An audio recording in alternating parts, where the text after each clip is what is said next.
McLeodganj, a place where the clouds embrace the mountains and the winds carry whispers of history and hope. A melting pot of cultures, rightly so. But beyond the picturesque landscape lies a deeper story. The Tibetan government in exile, a beacon of hope since the arrival of His Holiness the Dalai Lama in 1959. For many Tibetans, McLeodganj became a sanctuary, a place of refuge. They look up to their leader, a man who arrived here at a young age, leaving behind the land of his birth to escape a future of uncertainty. Decades have passed, but the bond to Tibet remains unbroken, a yearning to return still deeply rooted in his heart.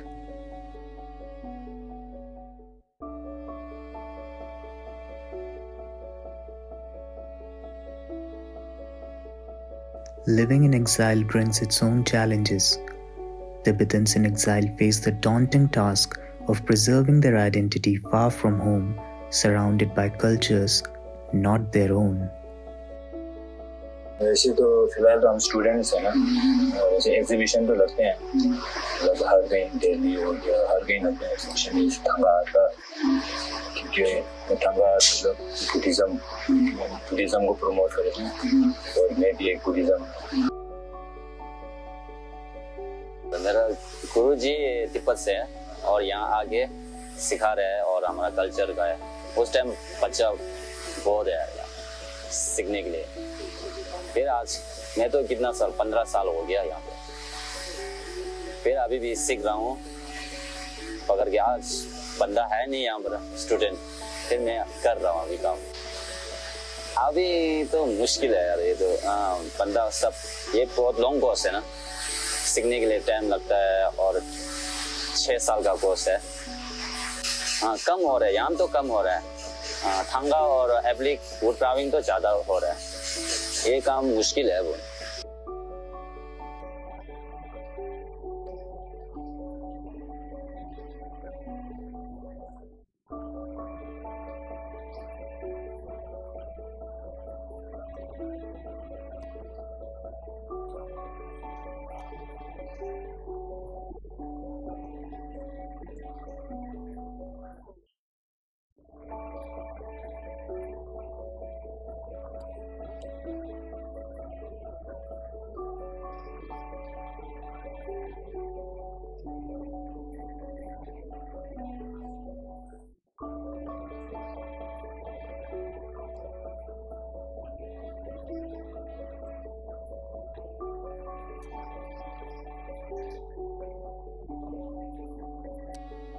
मेरा नाम तेंजिन यांगजोम है। जो हम कहते हैं इसको Thanga applique कहते हैं। थंगा पेंटिंग भी होते हैं, एप्लिक भी होते हैं। थंगा एप्लिक जो सिलाया जाता है उसको थंगा एप्लिक कहते हैं। हाँ ये पहले तिब्बती का जमाने में से चला आया है ना, तो फिर तिब्बती का कल्चर वो रिप्रेजेंट करने के लिए ये भी बनाया जा रहा है। While some continue to embrace their culture and practices, there's always a question.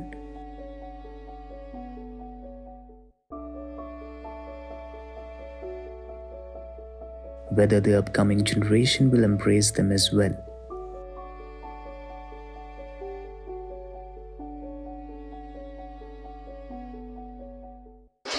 हाँ करेंगे, मुझे लगता है ऐसे करेंगे, क्योंकि ये जो हम बना रहे हैं उन लोगों को फ्यूचर के लिए, जो पढ़ाई नहीं कर पाते और जो होते हैं ना उन लोगों को फ्यूचर के लिए अच्छा है ऐसे काम। ये हो जाते हैं काम, सीख भी आसानी से भी। To stitch their hearts to their homeland, one thread at a time.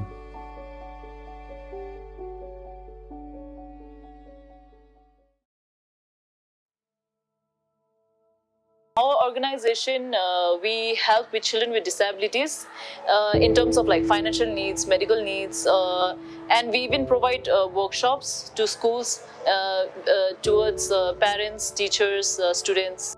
With time, changes does happen because nowadays like culture all over, is getting diverse. So India is a unity in diverse, right? When it comes like culture, religion. So our Tibetan students, like they follow mostly like modernization and westernization, but then they also preserve and try to appreciate their culture. So every Wednesday we have Lhakar. So Lhakar basically means like Tibetan dance, where they perform Tibetan dance and songs. So most of the youth go there and they do it, they perform all this stuff.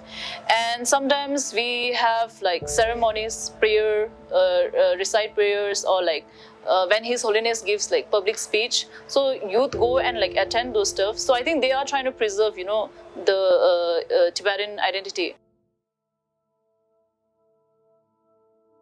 However, the risk of losing their identity still looms.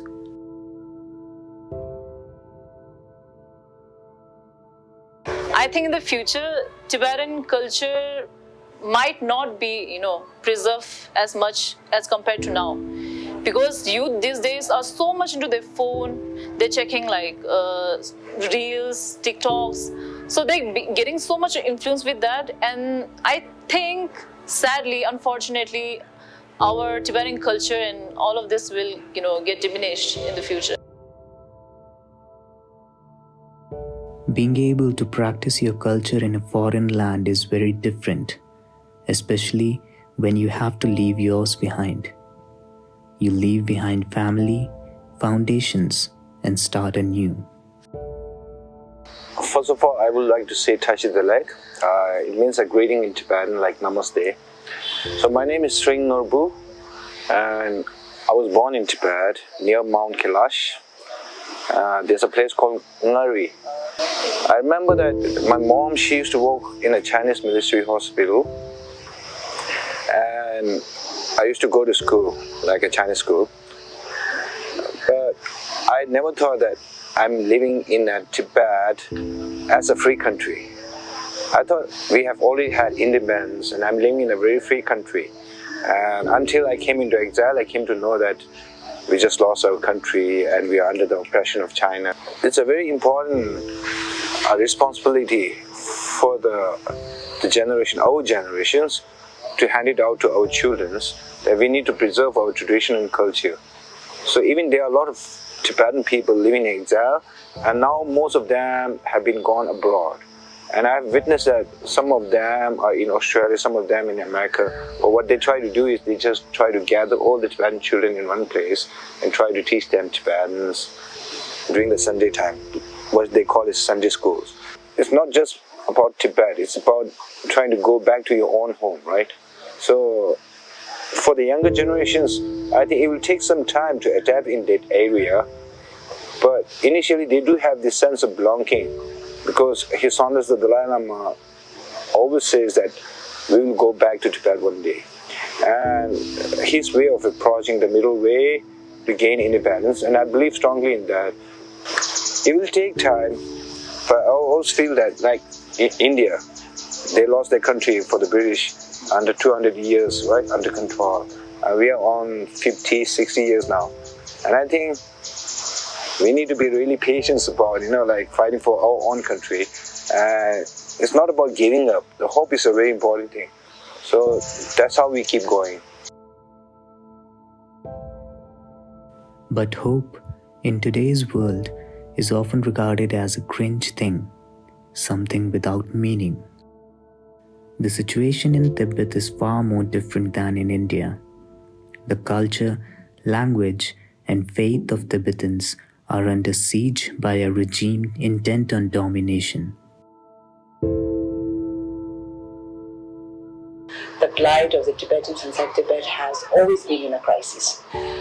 The situation's gone to such a point that now people do not even have room for dissent. Everything is under surveillance, and China is using all latest technologies to curb down on people. So you may have heard there have been more than 157 self-demolitions inside Tibet. And what are they protesting?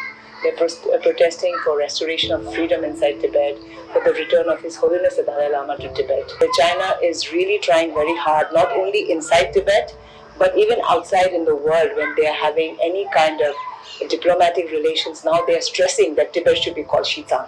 You must have heard about the recent, the French museums where they're having exhibition on Tibet. It was supposed to be called Tibet Museum on Tibetan and Tibet, artifacts and all. So they are now calling it Xizang. And there's a lot of protest, widespread protest against it as well. Any movement, we are a Tibetan freedom movement, and our movement is based on hope. Without hope, you cannot go on, I think hope, because of hope, we are creating and sustaining our language, our culture, our religion. It is hope that fuels their resistance, hope that sustains their belief in a future where one day Tibetans will return home, guided by their spiritual leader.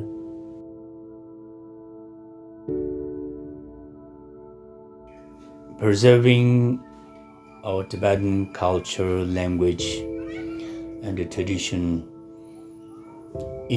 outside of Tibet is tough. It is really tough. It's very difficult.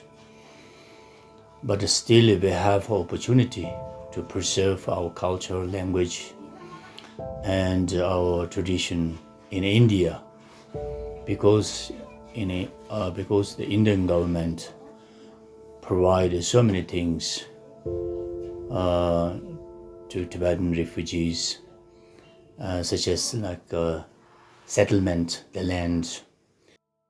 So here in India, we have been here as a refugee for more than 63 years, but still our young generation can speak our own Tibetan language, also the reading, writing, and everything is still going quite good compared to our own country in Tibet. Our policy, our Tibetan policy, is a middle path. We experience a middle path. We are not seeking, really totally independent country. We want to live, like a autonomic region as a Tibetan whole. We have 3 regions, Uyghur and Kham and Amdo, all total Tibetan area, to live together, to exercise our own culture and language freely. That's what we're seeking, and presently. So, but still we hope and we prepare to go back to our own country. So because of that, we set up a CTA, Central Tibetan Government here, and also we are,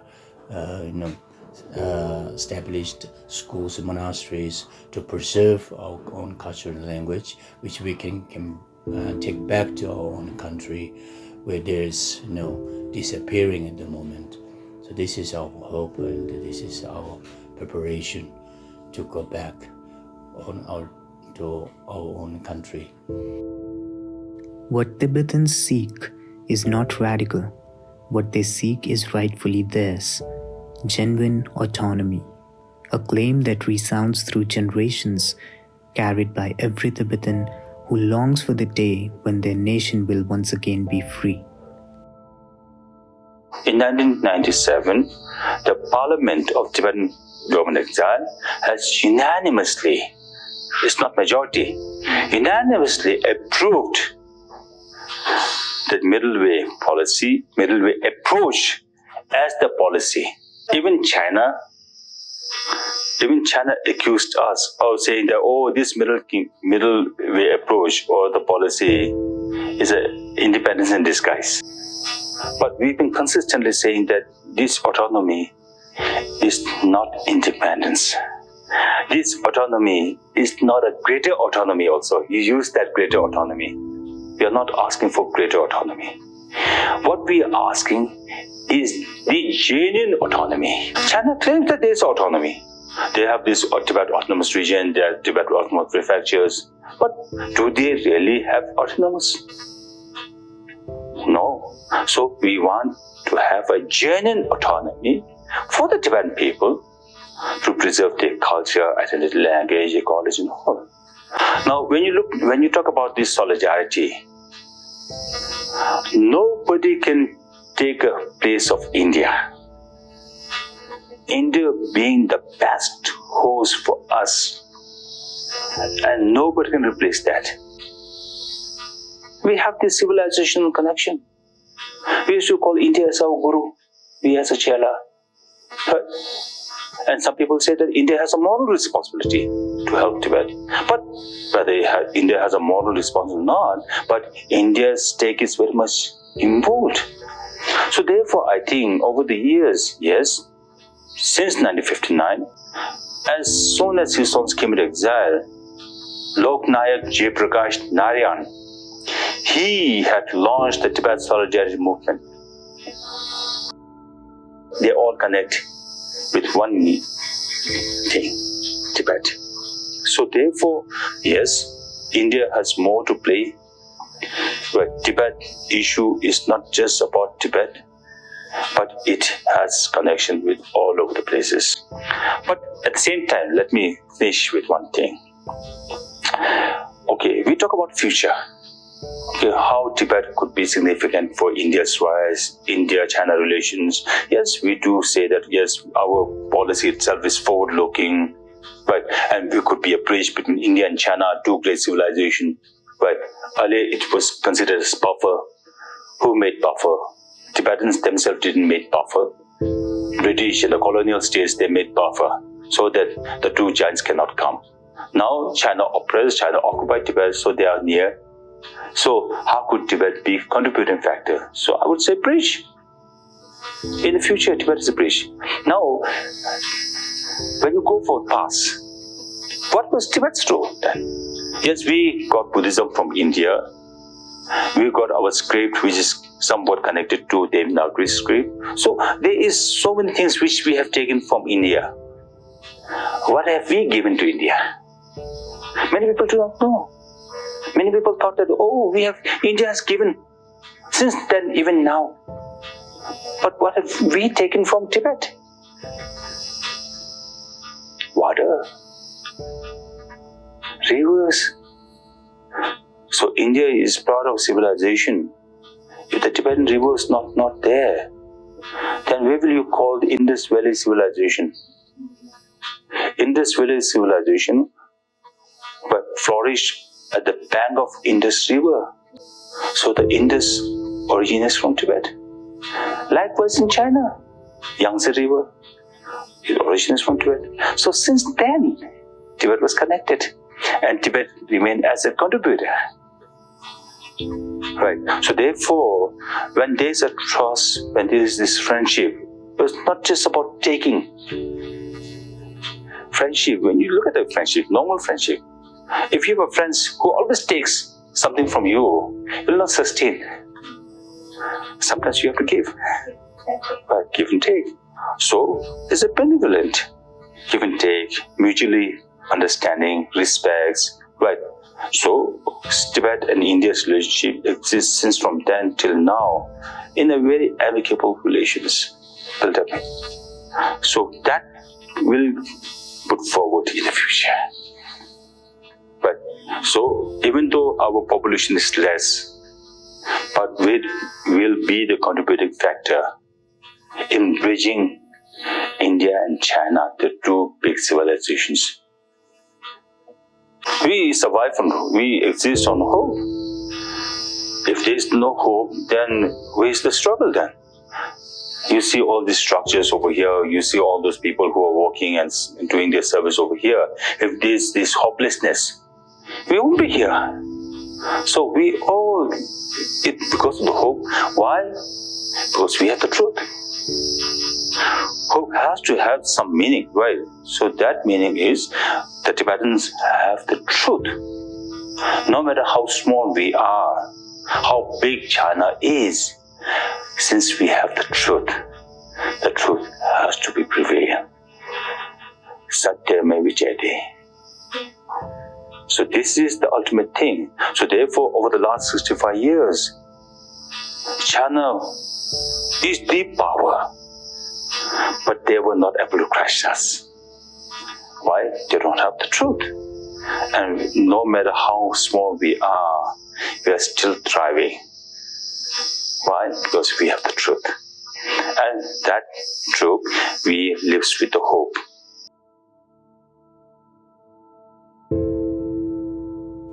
Guidance from His Holiness has been their anchor. He has shown them the way to keep their culture alive even when displaced, teaching them how to plant the seeds of their traditions in foreign soil.